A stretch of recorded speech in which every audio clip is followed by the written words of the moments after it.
Starting में हमें एक नरेटेड वॉइस बताती है कि मैरिड रियल में हर 1000 साल में यिन और यान एनर्जी जीवन और मृत्यु के चक्र में एक नया परिवर्तन लेकर आता है। इस चक्र को तोड़ने वाला और सभी नियमों को अपने विपरीत लाने वाला इस दुनिया में सिर्फ एक ही इंसान है और वो है मास्टर लॉर्ड चेन ये। भविष्यवाणी की जाती है कि हजारों सालों बाद मैरिड रियल में जहाँ इविल और गॉड्स दोनों ही रहते हैं, वहाँ की देवियाँ आपस में एक भीषण युद्ध करेंगी। उनकी ये फाइट इतनी इंटेंस लेवल की होगी कि सारा का सारा मैरिड रियल डिस्ट्रॉय हो जाएगा। नरेटर ये बताते हुए हमें फ्यूचर का एक झलक दिखाता है, जहाँ पर ह्यूमन एम्प्रेस जी कियान फैन लड़ रही थी डीमन लॉर्ड सू चैंगिंग के साथ। उन दोनों की ही पावर बहुत ज्यादा थी। वो दोनों यूनिवर्स में फाइट करते हुए वहाँ काफी बड़ा भूचाल ले आती है। ह्यूमन एम्प्रेस जी कियान जिसके पास ये एनर्जी थी, वो अपने स्पेयर को थ्रो करते हुए डीमन लॉर्ड सू चैंगिंग को बहुत बुरी तरीके से घायल करना चाहती थी, पर सू चैंग डीमन लॉर्ड जिसके पास यांग एनर्जी थी, वो उसके स्पेयर को वापस रिटर्न कर देती है। इस अटैक के फेल होने पर जी कियान ह्यूमन एम्प्रेस काफी ज्यादा गुस्सा होते हुए थंडर आर्क डीमन स्लेयर का यूज कर रही थी। ये थंडर आर्क अटैक काफी पावरफुल थंडर ब्लास्ट था, जिसे डीमन लॉर्ड सू चैंग फ्लिप करके डॉज कर दिया। वो वहाँ पर मौजूद एक मेटेरियल पर लैंड होते हुए कह रही थी कि तुम्हारे पास बस इतना ही है, तुम्हारा ये गोल्डन थंडर मेरे प्रिमोर्डियल यिन एनर्जी की आगे कुछ भी नहीं है। ये बोलने के बाद वो अपनी स्वॉर्ड से अपनी यिन एनर्जी को रिलीज करते हुए प्रिमोर्डियल यिन आइस स्वॉर्ड से अटैक करती है। इस अटैक की वजह से वहाँ पर आइस का एक फॉर्मेशन क्रिएट हो गया था और उसमें से आइस के क्रिस्टल तेजी से ह्यूमन एम्प्रेस पर अटैक करने लगते हैं। ह्यूमन एम्प्रेस इस आइस स्पिरिचुअल जायंट स्वॉर्ड को डिस्ट्रॉय करते हुए काफी आगे बढ़ चुकी थी। तभी उसे वहाँ पर डीमन लॉर्ड नजर नहीं आती। वो अचानक से उसके पीछे अपीयर होते हुए अपनी आइस स्पिरिचुअल बॉडी को क्रिएट कर लेती है। डीमन लॉर्ड के अटैक को ब्लॉक करने के लिए ह्यूमन एम्प्रेस अपनी फायर स्पिरिचुअल बॉडी को समन कर चुकी थी। दोनों की ही स्पिरिचुअल बॉडी आपस में टकराने के बाद उनके बीच काफी जबरदस्त फाइट होने लगती है। दोनों गॉडेस की पावर ही काफी जबरदस्त थी, इसलिए जब उनकी स्वॉर्ड आपस में टकराती है तो काफी बड़ा ब्लास्ट होता है। इस अटैक की वजह से वो दोनों ही काफी बुरी तरीके से इंजर्ड हो चुकी थी, लेकिन अब भी उनका पीछे हटने का कोई इरादा नहीं था।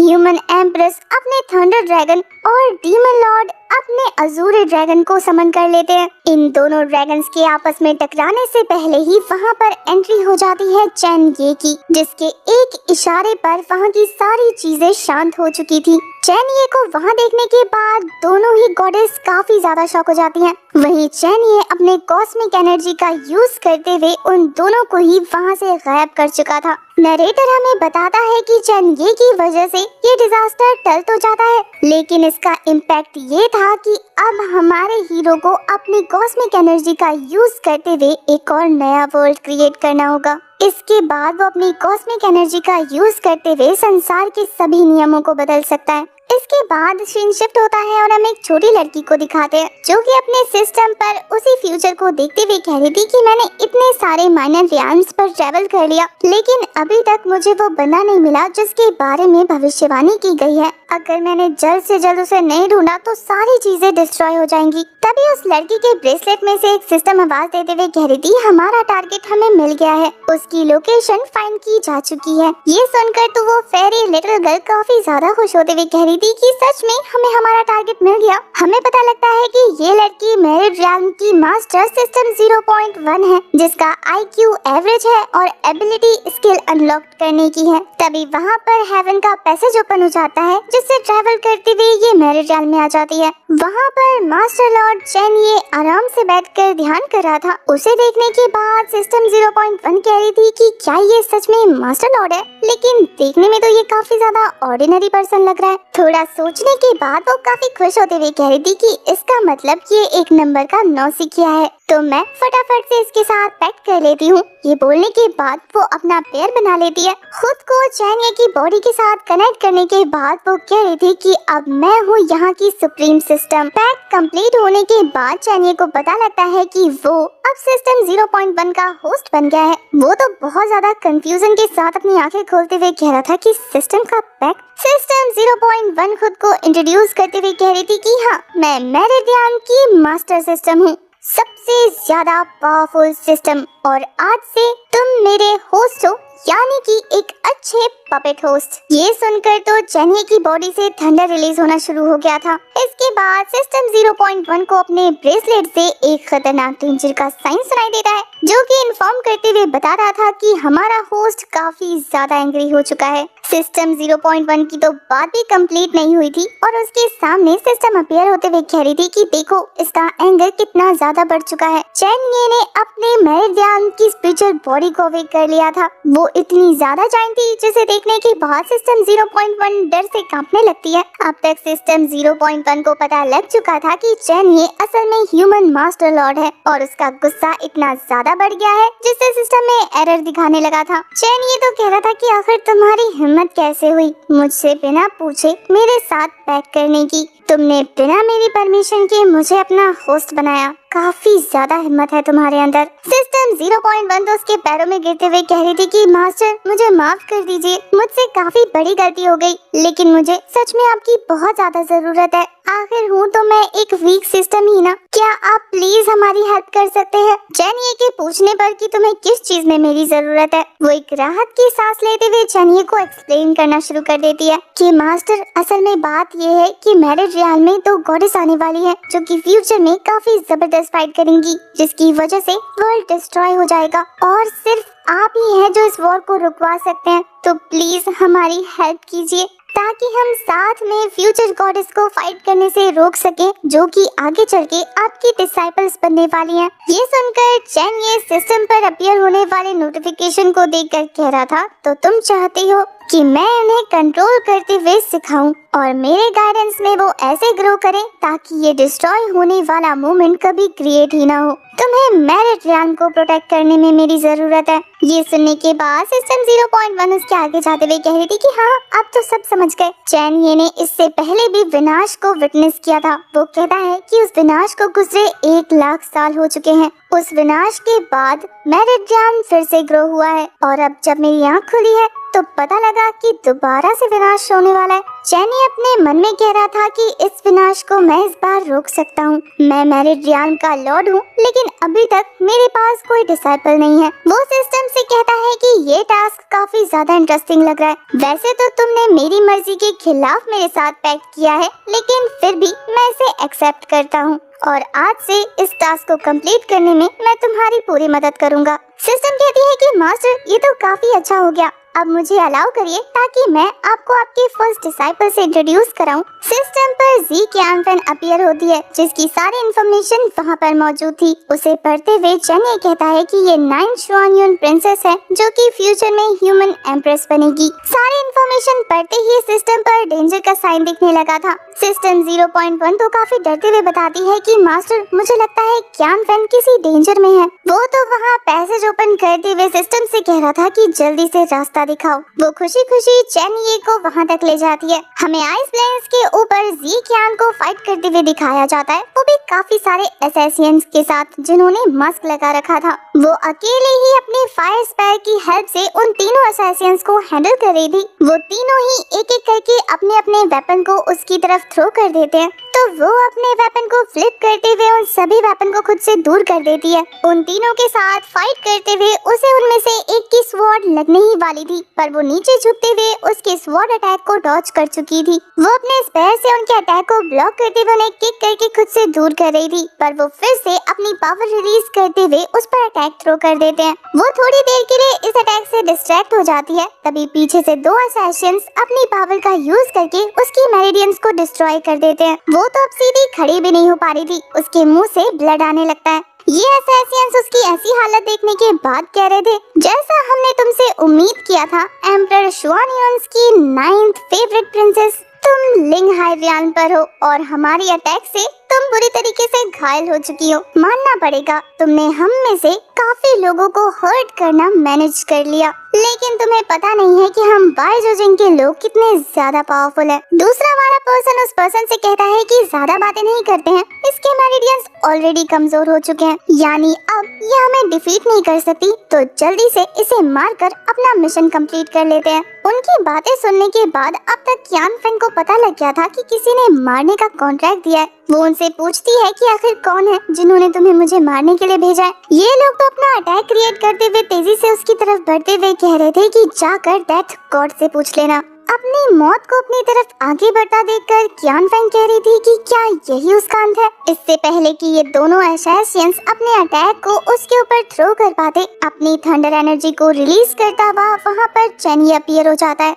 जिसकी बॉडी से एक्सट्रीम अमाउंट में थंडर रिलीज हो रहा था और वो अपने थंडर पावर का यूज करते हुए उनसे कहता है कि गेट लॉस्ट। उसके हल्के से थंडर प्रेशर से ही वहाँ पर इतना बड़ा इम्पैक्ट क्रिएट हो गया था। वो दोनों असैसियंस काफी पीछे हट जाते हैं। चेनिए का ये अटैक देखकर तो क्यान फेंग काफी ज्यादा हैरान थी। वहीं वो दोनों असैसियंस उठते हुए कह रहे थे कि आखिर तुम कौन हो और यहाँ हमारे मैटर में टांग क्यों अड़ा रहे हो। चेनिए तो कहता है कि आखिर तुम्हारी हिम्मत कैसे हुई मेरे डिसाइपल को हर्ट करने की। ये सुनने के बाद एक मास्क मैन काफी बुरी तरीके से डरने लगा था। उसका पार्टनर उसे कहता है कि पैनिक करने की जरूरत नहीं, ये बंदा झूठ बोल रहा है। इससे पहले कि चेनिए अटैक करता, उसके सामने सिस्टम 0.1 आते हुए कह रही थी कि मास्टर मैं बस आपको रिमाइंडर दे रही हूँ कि ये माइनर रियल्म बहुत ज्यादा कमजोर है और आपकी पावर अगर आप यूज करेंगे तो ये डिस्ट्रॉय हो जाएगी। इसलिए गुस्से को थोड़ा सा शांत कीजिए और अपने पावर को थोड़ा कम यूज करना। चेनिए को खुद में खोया देखने के बाद ये मास्कमैन कह रहा था कि ओए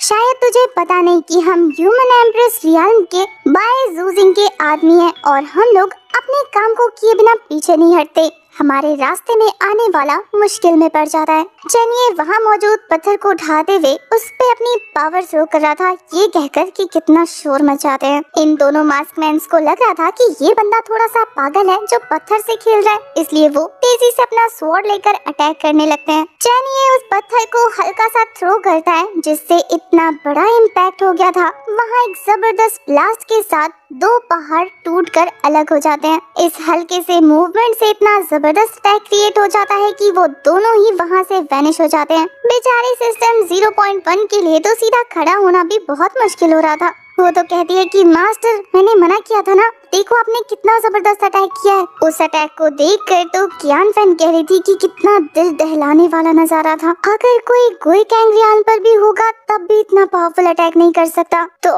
आखिर ये मास्टर कितने ज्यादा पावरफुल है। ये बोलने के बाद वो चेनिए को बहुत गौर से देख रही थी। हर्ट होने की वजह से जी क्यान अनकॉन्शियस हो गई थी। चेनिए उसे उठाकर एक आइस केव में ले आया था जहाँ पर एक छोटी सी लेक मौजूद थी। जी क्यान को पॉन्ड में लिटाने के बाद वो उस वाटर में काफी सारे हर्ब मिक्स करने लगा था। Falling star, snow lotus, phoenix herb, spirit stabilize flower जैसे हर्ब्स देखने के बाद सिस्टम 0.1 काफी ज्यादा शॉक होते हुए कह रही थी कि यहाँ पर तो कुन फेंग ब्लड भी मौजूद है। मास्टर आप तो सच में कमाल के हैं, सिर्फ क्यान फेंग के लिए आप इतने ज्यादा दयालु बन रहे हैं। चेनिए बिना किसी एक्सप्रेशन के कहता है कि ये तो नॉर्मल से हर्ब्स हैं, अगर मैं इसे दे भी रहा हूँ तो क्या प्रॉब्लम है। वैसे भी मैंने उसकी बॉडी से पॉइजन को रिमूव कर दिया है, उसकी इंजरीज को हील कर दिया है। इसका टैलेंट बहुत ज्यादा एवरेज होने के बावजूद भी मैंने इसके मेरिडियंस और नैरो को कनेक्ट कर दिया है। मेरी रिफाइनिंग की वजह से इसके मेरिडियंस और नैरो अब पहले से ज्यादा अच्छे हैं। सिस्टम 0.1 तो ये सुनने के बाद काफी ज्यादा शॉक होते हुए कह रही थी कि इतने हाई लेवल के हर्ब्स मास्टर के लिए ऑर्डिनरी हर्ब्स है, और इसके अलावा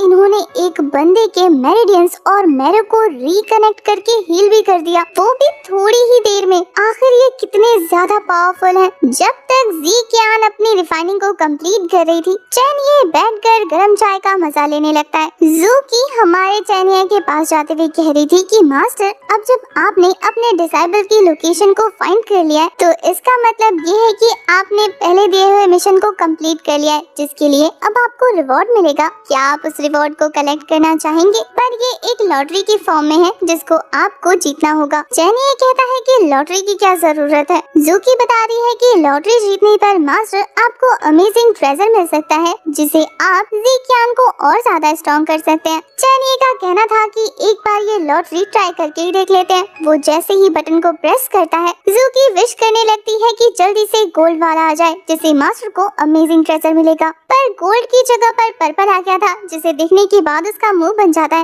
वो कह रही थी कि पर्पल मास्टर उतना बुरा भी नहीं है, मैं जल्दी से आपके लिए आपका गिफ्ट लेकर आती हूँ। ये बोलने के बाद वो सिस्टम स्पेस में पहुँच जाती है। अंदर जाने के बाद वो सोच रही थी कि मास्टर का लक कितना ज्यादा बकवास है। वो पर्पल बॉल को उठाते हुए कह रही थी कि अब जब उन्होंने ये चूज कर ही लिया है तो उन्हें देना तो पड़ेगा। पर तभी सिस्टम स्पेस में एक पोर्टल ओपन हो गया था जिसके थ्रू एक हाथ अंदर आने लगता है। ज़ूकी को सिस्टम जोर जोर से वार्निंग का साइन दिखा रही थी। वो कहती है कि मास्टर यहाँ आप नहीं आ सकते, ये रूल्स के खिलाफ है। पर चैन ये तो चुपचाप गोल्ड बॉल को वापस निकाल लेता है। उस गोल्डन बॉल में पावर्स थी जिसे देखने के बाद चैन ये कह रहा था कि हेवन ग्रेड मैजिक आइटम जो कि बहुत कम यूज होता है। ज़ूकी तो बाहर आते हुए कह रही थी कि मास्टर आपने ये क्या किया, आप ऐसे सिस्टम के रूल्स को नहीं तोड़ सकते, नहीं तो सिस्टम क्रैश हो जाएगा और फिर आप हमेशा हमेशा के लिए मुझे खो देंगे बिना ये जाने कि आपकी नेक्स्ट डिसाइपल कौन होने वाली है। वो तो बहुत ही क्यूट फेस बनाते हुए अपनी आंखों में आंसू लाते हुए कह रही थी कि मास्टर प्लीज दोबारा ऐसा मत कीजिएगा प्लीज।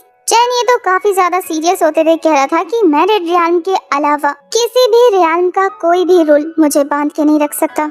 ये सुनकर तो वो काफी ज्यादा शॉक हो जाती है। वहीं चैन यान जिसने कि ये ट्रेजर हथियाया था वो उसे फेंक देता है क्योंकि उसे ये काफी बकवास लगा था। ज़ीक यान की बॉडी रिकवर होने के बाद वो होश में आ गई थी। उसे नहीं पता था कि उसके आसपास क्या चल रहा है, इसलिए अपने सामने चैन को देखने के बाद बिना कपड़ों के होने की वजह से वो घबरा जाती है। खुद को पानी के अंदर छुपाते हुए वो कह रही थी कि ये तो तुम हो ना जिसने मेरी जान बचाई थी। चैन ये उसे उसके कपड़े वापस करते हुए कह रहा था कि जल्दी से अपने कपड़े पहनो और मेरे पीछे आओ। अब तक क्यान को भी पता लग जाता है कि उसके मेरिडियंस इस बंदे ने हील कर दिए, जिससे वो काफी ज्यादा खुश हो जाती है। केव के बाहर आकर वो चैनिये को ग्रीट करते हुए कह रही थी कि आपका बहुत बहुत शुक्रिया जो आपने मेरी जान बचाई, साथ ही मेरे मेरिडियंस को भी ठीक कर दिया। लेकिन मुझे अभी तक एक बात समझ नहीं आई कि आखिर आपने मेरी हेल्प की क्यों? चैनिये का कहना था क्योंकि तुम मेरी डिसाइपल हो। डिसाइपल वर्ड सुनने के बाद ज़ीक्यान काफी ज्यादा कंफ्यूज होते हुए कह रही थी कि ऐसा कैसे हो सकता है, मैंने तो आपको अपना मास्टर अभी तक नहीं माना। चैन ये उसकी तरफ मुड़ते हुए कह रहा था कि मैं डिसाइड करता हूँ कर्म से,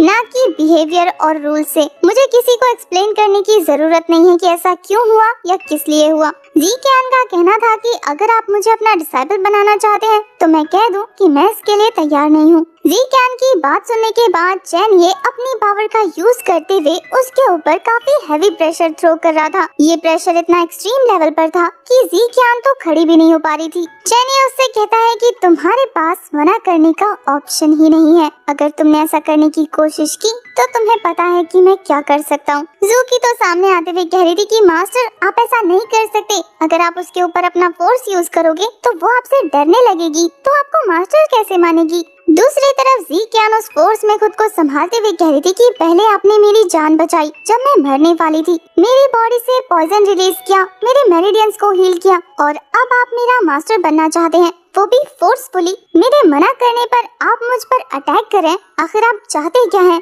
उसकी बातें चैनिये पर असर करती हैं। वो अपनी पावर को यूज करना बंद कर देता है। इतनी देर तक उस पावर प्रेशर के अंडर रहने की वजह से ज़ीक्यान काफी ज्यादा वीक पड़ गई थी। चैनिये कहता है कि तुम ये जानने के लिए क्यूरियस नहीं हो कि आखिर वो असैसिन्स तुम्हें मारने क्यों आए थे? आखिर ऐसी कौन सी चीज है जो उन्हें तुमसे चाहिए थी? चैनिये की बात में दम था, जिसे सुनने के बाद ज़ीक्यान सोच में पड़ जाती है कि मैं शुआन युन की प्रिंसेस हूँ, कहीं यही तो रीजन नहीं है जो उन्होंने मुझे मारने की कोशिश की। वो चिल्लाकर चैनिये से कह रही थी कि कहीं वो शुआन युन एम्पायर को छीनना तो नहीं चाहते। चैनिये उसे अपने पास से एक कल्टीवेशन की बुक पकड़ाते हुए कह रहा था कि अगर तुम मेरी डिसाइपल बन जाओगी तो मैं तुम्हें कल्टीवेशन की काफी सारी टेक्निक सिखाऊंगा, जिसके बाद तुम इतनी एबल हो जाओगी कि सच्चाई का पता खुद लगा सको। उस पावरफुल कल्टीवेशन की किताब को देखने के बाद ज़ीक्यान का मन बदलने लगा था। यहाँ चैन ये कहता है कि अब फैसला तुम्हारे हाथों में है। अगर तुम ये फैसला करती हो कि तुम मेरी डिसाइपल नहीं बनोगी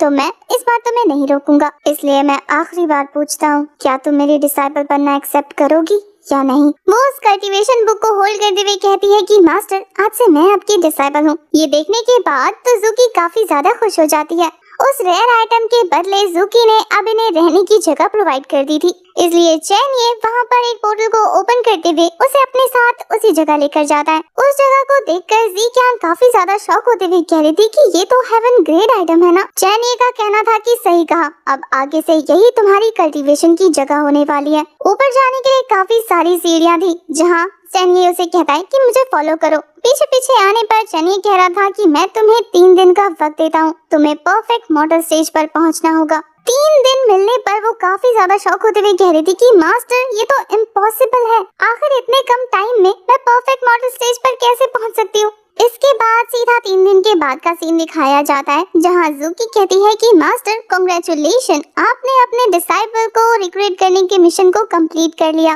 वो तो बिना किसी इंटरेस्ट के कहता है कि अब आगे क्या करना है। ज़ूकी कहती है कि मास्टर अब आपको उसे और ज्यादा पावरफुल बनाते हुए खंडहर बने हुए ह्यूमन एम्परर पर उस जगह ले जाकर उसे ह्यूमन एम्परर्स बनाना होगा। अब ये सुनकर तो चेनिए को ये चीज काफी ज्यादा इंटरेस्टिंग लग रही थी, तो वो इस टास्क को एक्सेप्ट कर लेता है। वहीं दूसरी तरफ हमें ताओ टेम्पल के अंदर का सीन दिखाया जाता है जहाँ पर जी क्यान कल्टीवेशन कर रही थी और वो फाइनली ब्रेक थ्रू करके परफेक्ट मॉडल स्टेज पर पहुँच जाती है। ब्रेक थ्रू कंप्लीट करने के बाद वो काफी खुश होते हुए कह रही थी कि मास्टर की टेक्निक तो सच में बहुत ज्यादा अमेजिंग है, मैंने सच में 3 दिन के अंदर परफेक्ट मॉडल स्टेज को अचीव कर लिया। अब तक वहाँ चेनिए भी आ गया था जो कि जी क्यान से कहता है कि अब हमें ट्रेनिंग के लिए बाहर जाना होगा। जी क्यान के पूछने पर कि मास्टर हम कहाँ जाने वाले, वो कहता है कि ह्यूमन एम्परर्स रूइंस प्लेस पर। उस जगह पहुँचने के बाद काफी सारे डिसाइपल्स को देखकर जी क्यान अपसेट होते हुए कह रही थी कि मास्टर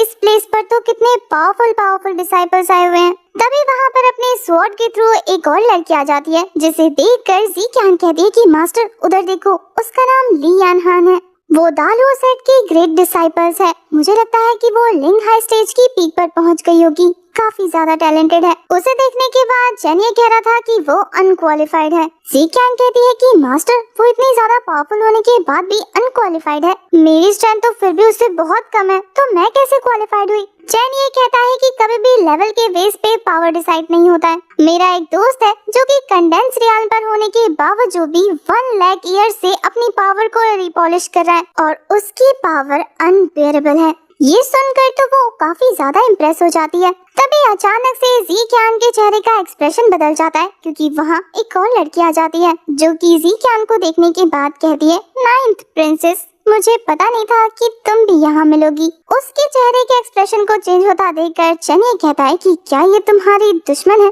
जी क्यान का कहना था कि हाँ, ये रेड लोटस डीमन सेक्ट से है, इसका नाम ली होंग है, ये गुईचैंग स्टेज की मिडल पर है, मुझे ये लड़की बिल्कुल पसंद नहीं। चेनिए कहता है कि जब तक मैं यहाँ हूँ तुम्हें उसकी तरफ ध्यान देने की कोई जरूरत नहीं। ली होंग तो आते ही चेनिए पर डोरी डालते हुए कह रही थी कि मिस्टर, आखिर आप यहाँ पर इतनी पावरफुल लड़कियों के होने के बावजूद भी इस लड़की के पास क्या कर रहे हैं। इस लड़की में ऐसा कुछ भी खास नहीं है जो आपको मुझ में ना मिले। एक बार आप मेरी तरफ देख कर तो देखिए, मैं आपको इससे बेहतर डिसाइपल बन के दिखाऊंगी। साथ ही एक बार मैं इसकी पूरी फैमिली और इसे डिस्ट्रॉय कर दूं तो आपको ये भी पता लग जाएगा कि मैं कितनी ज्यादा पावरफुल हूँ। और इसके अलावा जो फेवर ये आपको देती है मैं उससे बेहतर दे सकती हूँ। चेनिए उसकी बातों पर रिएक्ट नहीं कर रहा था। वहीं दूसरी तरफ जी क्यान को दिखाया जाता है जो गुस्सा संभाल नहीं पाती। वो गुस्से में टेबल पर हाथ मारते हुए कह रही थी कि तुम्हारी हिम्मत कैसे हुई मेरे जुआनियन एम्पायर को टारगेट करने की। जितना हो सके